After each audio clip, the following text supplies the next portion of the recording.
In this video, I'm going to show you what you can do to make more money from ads on your site. If you've ever wondered why some bloggers make way more money than others with the same amount of traffic, it all comes down to how they optimize their site for higher ad earnings. And it's not about getting more traffic, it's about making more money from the traffic that you already have. Now, some people get this wrong because they think that earnings on blogs are just about traffic, but traffic alone does not guarantee high earnings, because two blogs with the same number of page views can have completely different revenue if their RPMs are different. Okay, so there are a few things that affect the RPM. It's the user engagement, ad placement, the niche, and the traffic location. If you have a lot of traffic from India, Southeast Asia, or other lower paying regions, your RPM will be much lower. But you can still do a couple of things on your site that will increase your RPM no matter where the traffic comes from. First of all, you can use larger fonts. It's one of the easiest ways to improve user experience and boost your RPM,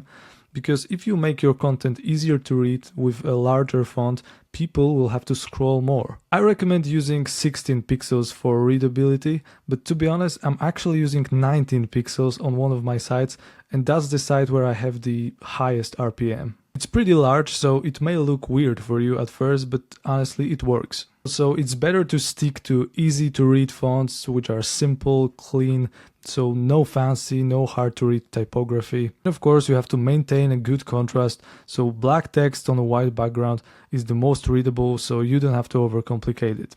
And you know, the longer people stay on your page, the more ads they see, and fixing typography is a quick way that can have an instant impact on engagement and revenue. Now, another simple but powerful way to increase RPM is by using vertical images instead of horizontal ones. So just like with the larger font, if you use vertical images, and especially if you have a lot of images, people have to scroll more. It's a very small design tweak that increases ad visibility without annoying your readers. Ideally, you should use high quality, mobile friendly images just like you would use on Pinterest, and it's also a good idea to use compressed images, ideally in either JPEG or WebP format. Don't ever use PNG. If you use compressed images, then obviously your site will be a bit faster, but again, if your blog takes forever to load, visitors bounce before ads even get a chance to display. So fewer ad impressions mean lower earnings. So obviously we want the site to be as fast as possible. So apart from compressing images, you can also enable lazy loading. So this ensures images don't slow down your page. You can use a CDN, so this helps serve your site faster across different locations. And of course, you can optimize caching and remove unnecessary scripts, because a linear website means faster load times. I'm personally using the Lightspeed plugin, which makes sites very fast, so if you are not using it, I highly recommend checking it out. Another thing that you can do is to use internal linking and recommended posts. So this is a huge RPM booster because it's getting users to visit more pages on your site. So obviously more page views per visitor mean more ad impressions, and more impressions obviously mean higher earnings. So what you can do, you can add at least 3 to 5 internal links per post. This is good for Google SEO. For Pinterest SEO, it doesn't really matter. But again, if you are using internal links, people will eventually click on these links, and that will lead to more page views. You can also use related posts at the end of articles. So basically when someone finishes reading, they can just click on another article if they are interested. And of course, you have to make sure that the links are relevant and engaging. What I mean is that internal links have to make sense, so don't just throw in random links. Another thing that you can do is to embed YouTube videos into your blog posts.